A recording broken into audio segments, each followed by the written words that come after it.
and welcome to one more episode of One-on-One in the Barn. Today we have again a very, very special guest. Again, we have an international guest in our interview.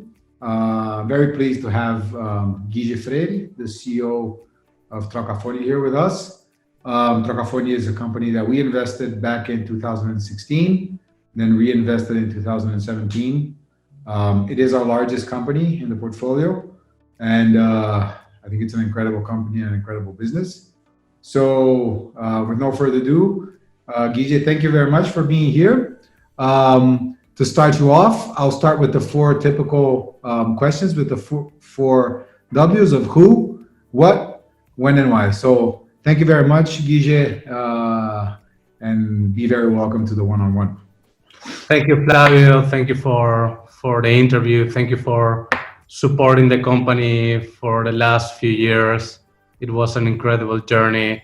My name is Guille Freire. I am the CEO and founder of Trocafone.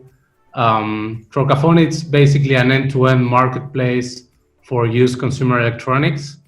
We operate mainly in Brazil, and we launched this company back in 2015 with the mission of democratizing the access of technology and at the same time promote a more sustainable consumption to reduce e-waste in Brazil and in Latin America in general. And basically what we do is, when you think about Brazil, you still have in Brazil around 50 million people buying a new smartphone every year. And most of them, they end up leaving the old smartphone in the drawer because they don't find efficient channels to resell that used smartphone, either because it's too complex, because it's unsafe, or basically because there is no convenience. So basically what we do is we will buy the used smartphone from these people, and then after refurbishing the phone and making sure that the phone is working correctly, we will resell this phone to basically the people that cannot afford to buy a new smartphone. And when you think about Brazil, you still have around 80 million people without a smartphone at all in Brazil because they cannot afford to buy a new smartphone. So smartphones in Brazil are super expensive. The average salary is super low. So at the end of the day, it is an affordability issue. And most of these people, they would like to buy a used smartphone, but not always on the other side, there is someone who will guarantee the quality of the phone. So basically what we are doing here is trying to take out all this friction in the market and trying to make this market more liquid and to formalize a highly informal market. Excellent. Many times when I talk to people about Trocafone, a lot of people don't know how the company operates and what it does. And I always try to explain that it's the typical company where you have a win-win situation because you're selling a used phone to someone who would not buy a new phone. That person is buying that phone in several installments. And the individual who's selling the phone is also making a pretty good deal because it's giving him a pretty large bonus or discount towards buying a new phone. And obviously it's good for the retailer or the wholesaler because it's a good way to sell a new phone. You know? Exactly. Also, a lot of people don't know what size you guys are today. So give us just a few numbers, Guille. I don't know if you could talk about revenues or phones sold, just an idea. Sure. So to give you a sense of the size of the company, I will go back to when we launched this company back in beginning of 2015. When we started with this company 5 years ago, just with my co-founder, Guille, we didn't know how the value proposition were going to play in the market. And after the first year of operation, we end up selling 20 times more what we expected, right? We end up with $9 million in revenues for the first year. We grew from 2 employees, Guille and me, to 30 employees in the first year. And today we are more than 300 employees. Last year we did around $75 million in revenues. And for next year, we are projecting around $100 million in revenue. So the business has been scaling really, really fast. As you can imagine, we have faced all the challenges of scaling the business this fast. But this is a good indication of how the value proposition is being accepted in the market. So nobody was doing this the way Trocafone is doing it before Trocafone, and it is clear that the market was eager to have something like this. Cool.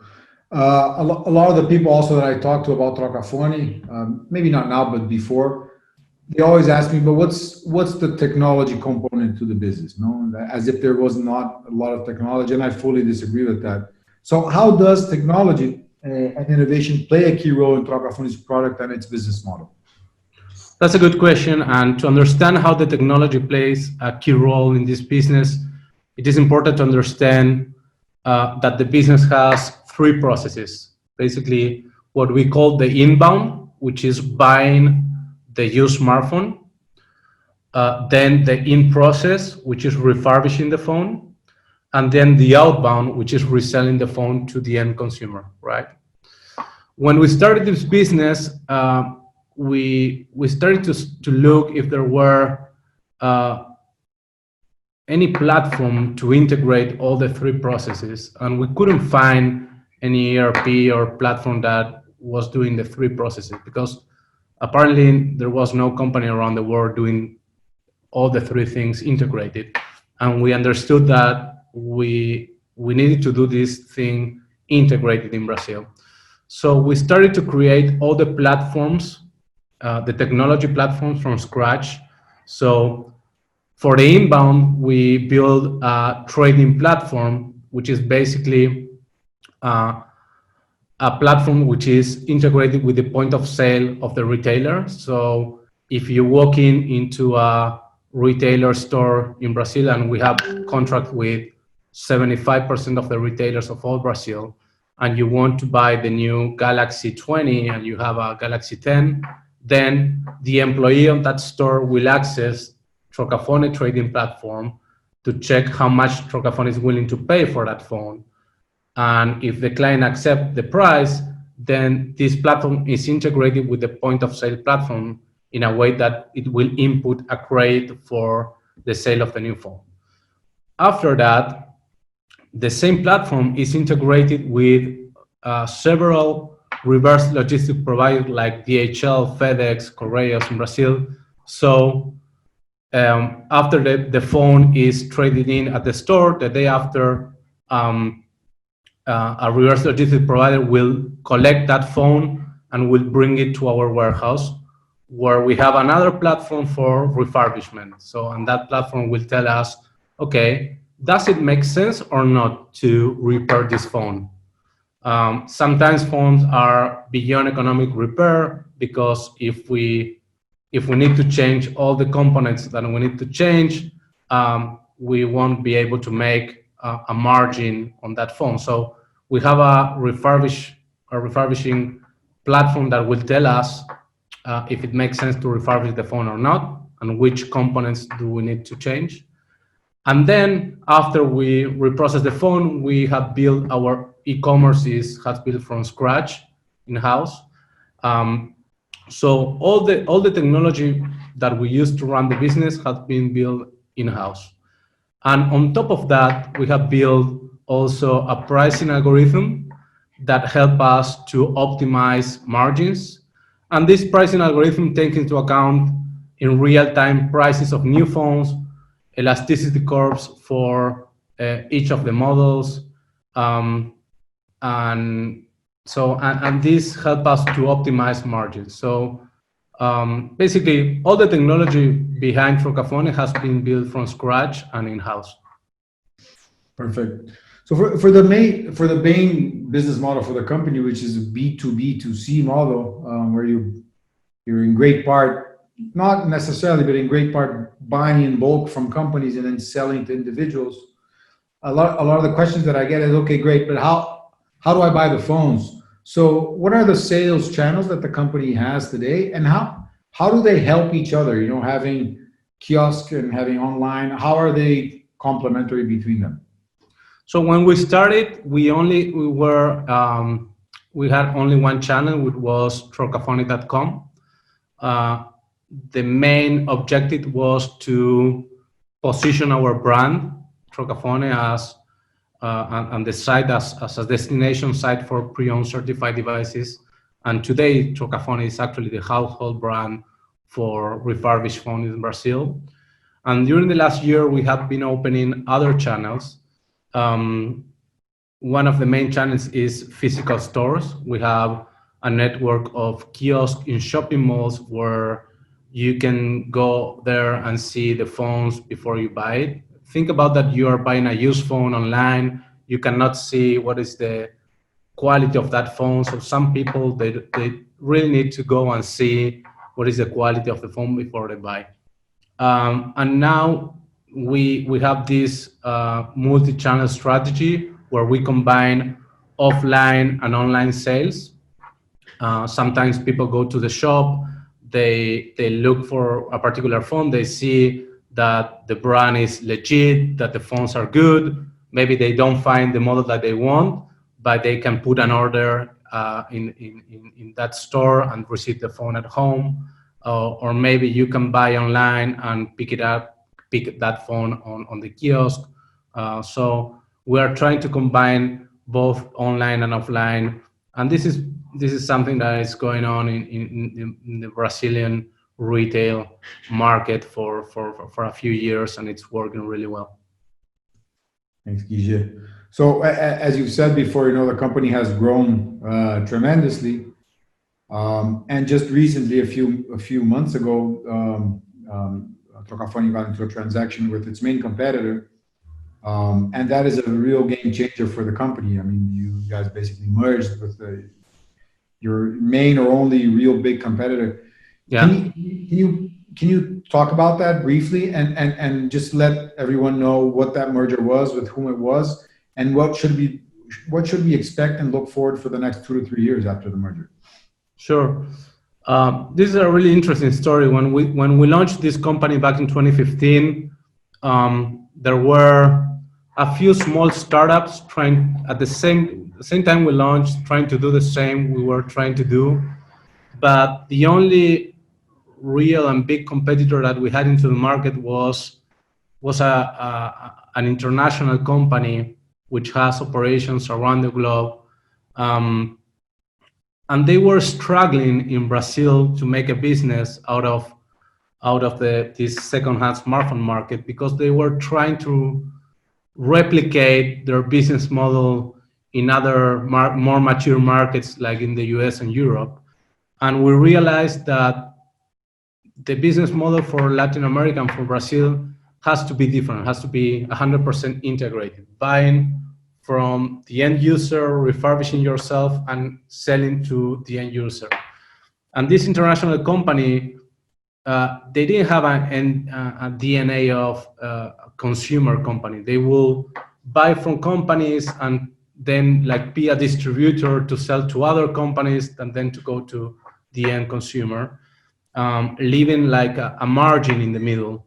So their numbers at the end of the day didn't add up. And after 5 years of a really intense competition, because we were the only two players in the market, when you have a duopoly in the market, sometimes it gets tough. This was a really well-founded international company. We were just a startup.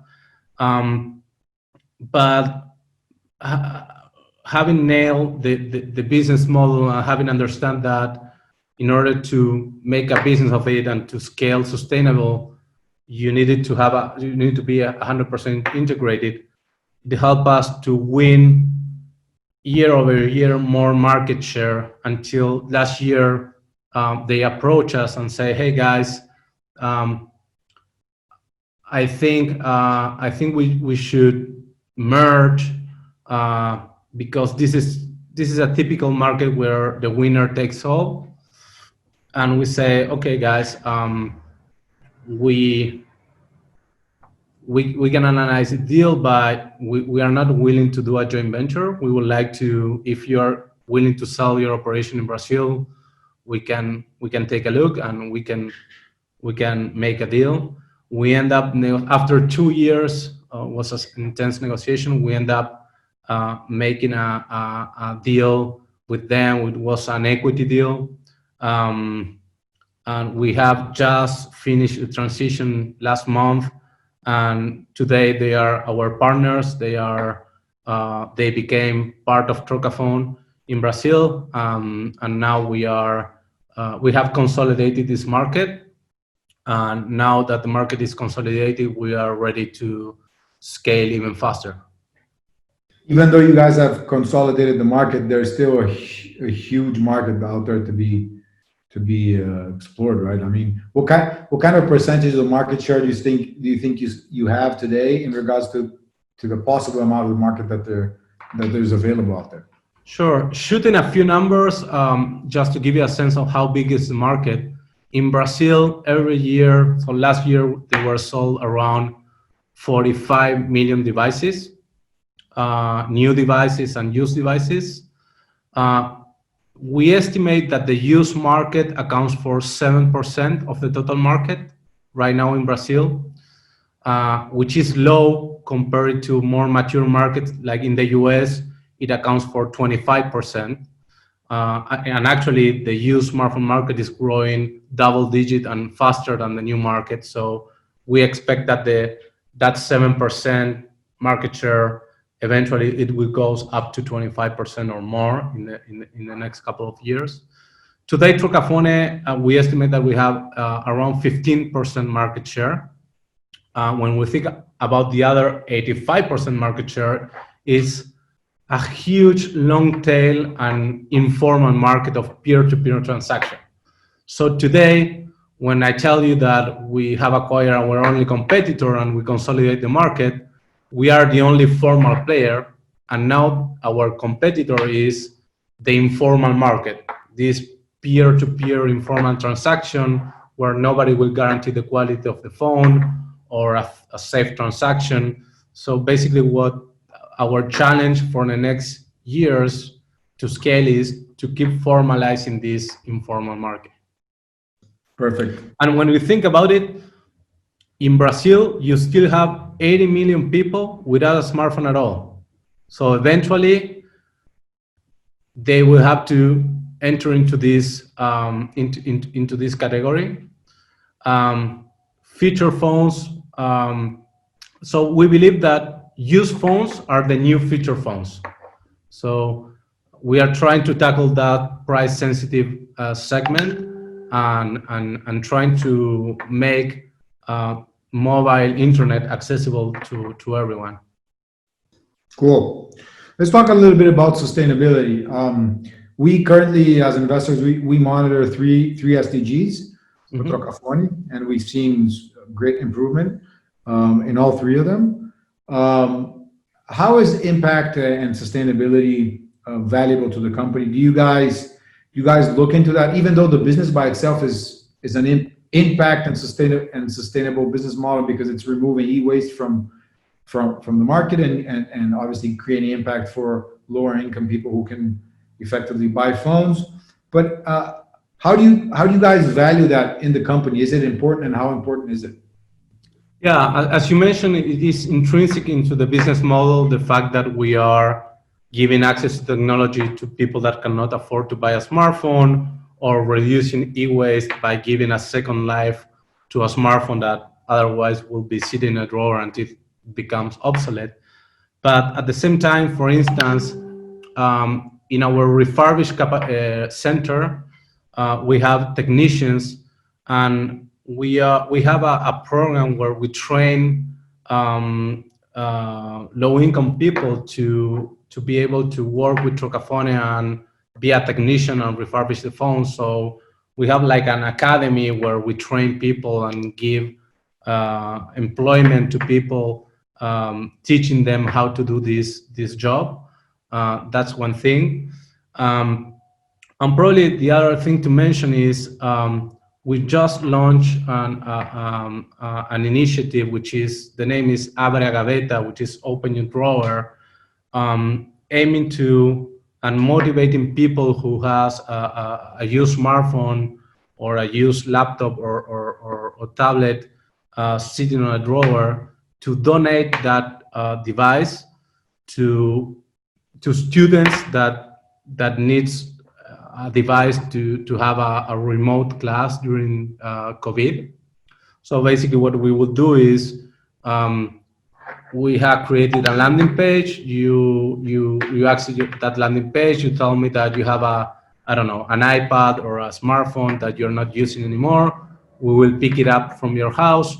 We will check that that device is working correctly, and then we will send it to schools within the São Paulo area, so they can distribute to students, so they can keep up with school even at home. Cool. So for the last 4 years, I've been seeing, it's been, I think it's been challenging times for everyone, in the market. Tough years, 2016, Yeah. 2018. And I've seen what you guys have been doing and how resilient you guys are, and how able you guys were in making the company still grow, as an entrepreneur. So moving a little bit away from the company itself, more on your personal side. As an entrepreneur, what have been your major challenges and the obstacles in these last years? I mean, there are millions, but what have been the main ones, the bottlenecks, the ones that have held you up at night? So I think the more essential one, the more profound, are dealing with the emotional roller coaster. When you are building a company and when you're scaling that fast and you're doing well, but at the same time you are every year like on the edge, raising capital. If you don't raise, you run out of money and you had to close your company. But if you raise, then you are a hero because you just raised a Series B round, $20 million. Then you are a hero. But the day after, you need to deal with all those problems of dealing with a huge company that has scaled very fast. We don't have much process, so I think one of the main challenges is dealing with that emotional roller coaster, and I have learned that when you are up on the wave, you don't have to be super happy, because when you are down, you don't you otherwise you will kill yourself. You have to try to maintain on a position where, okay, this is a great milestone. We have raised, I don't know, $20 million, but I would never cheer for that, but I would never cry if we are about to die as well. So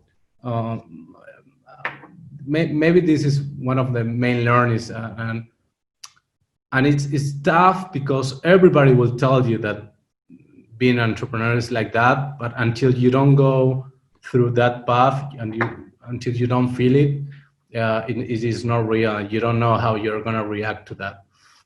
It's super tough. I think that's a really honest answer, Guille. And we see a lot of the entrepreneurs riding this roller coaster. We ride it sometimes as well. Me on our side, it's really, I think people who can deal with it can be resilient. It's you find out very quickly that things don't work the way you want them to, but they maybe work out the way that it's possible to work. So that's a really honest answer. Thank you, Guille. Still on the personal side, as an entrepreneur and CEO, if you could, I always ask this question: if you could go back in time, what would you do better or differently than you have done?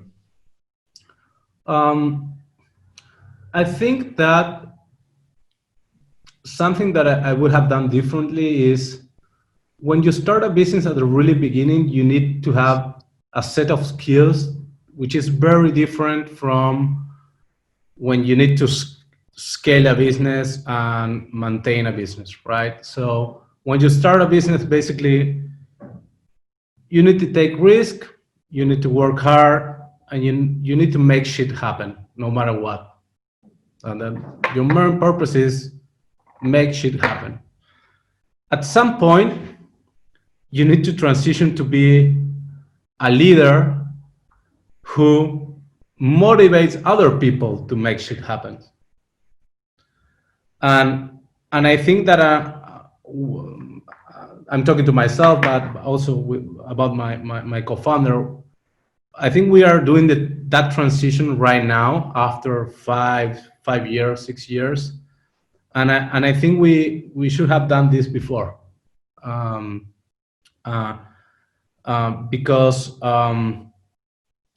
because you need to learn how to delegate and to form other people and to be other type of leader, like a more aspirational leader. Otherwise, people, they don't really understand why they are doing what they are doing at the company, right? But it's really, really tough to switch your mind and being the guy who is motivated to make shit happen and to motivate other people to that. And nobody will teach you that. I came from doing an MBA at MIT, and nobody ever told me that.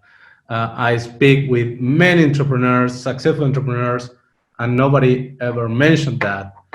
Maybe it's our own experience, but what we have learned is that at some point you had to do that. You had to have that transition, and sometimes it's better to do it earlier than later. Excellent. And Guille, and probably this is the last question, if you were to send a message to entrepreneurs, I mean, who are looking to start their own business, be it in your sector or in a different sector, what would that message be? You know, it's a really good one. First of all, if you're not willing to take risk, and sometimes these are not calculated risks, these are like risks, right? And if you're not willing to deal with uncertainty, maybe to start a business is not for you, at least to start like a high impact business, right? Maybe to start a small business, yes, but if you're shooting for a business that you want to have impact and scale the business, you need to be comfortable with taking risk and with uncertainty. Otherwise, you won't be sleeping for many years. That's the main advice. Second, you need to work really hard. I remember the first 2 years of Trocafone, we were working like, I'm not lying, like maybe 20 hours per day, six days per week for the first 2 years. So we were working really, really hard, and without knowing if we were on the right path. Nobody will tell you, because if I tell you, well, that's the direction, it's easy. The harder you work, the faster you will get there. But you are working hard without knowing if that is the right direction or if the direction is that way. So you don't have a clear target. So, but I think that the last thing is, sometimes you need to believe in what you are doing, no matter what, even if nobody believes in that. So I remember I have always prepared the financing rounds and pitch myself, and I have talked with, we have done 3 financing rounds, raised $30 million in the last 5 years. Probably I have talked with 200 VCs, and I have received like 195 no's and 5 yes. And when you receive so many no's, you say, okay, maybe there is no business opportunity here. nobody will believe. You're the only one believing about this. Like, and five guys and four guys and Flavio. And but at the end of the day, if you truly believe in what you're doing, because you at the end of the day you can make it happen, and that's would be the latest advice I would give you. Cool, Guille. Cool. Thank you. I don't have any more questions. Again, as an investor, I am. I mean, it's incredible what the company has become, and how big it could eventually be in the next few years. I think the merger is going to really change things for the company. I mean, you guys are the number one option today. Great team. I've been seeing how the business has increased and how you guys have matured as entrepreneurs as well. So it's been excellent. Thank you very much, Guille. Please feel free to convey any final message that you would like to convey.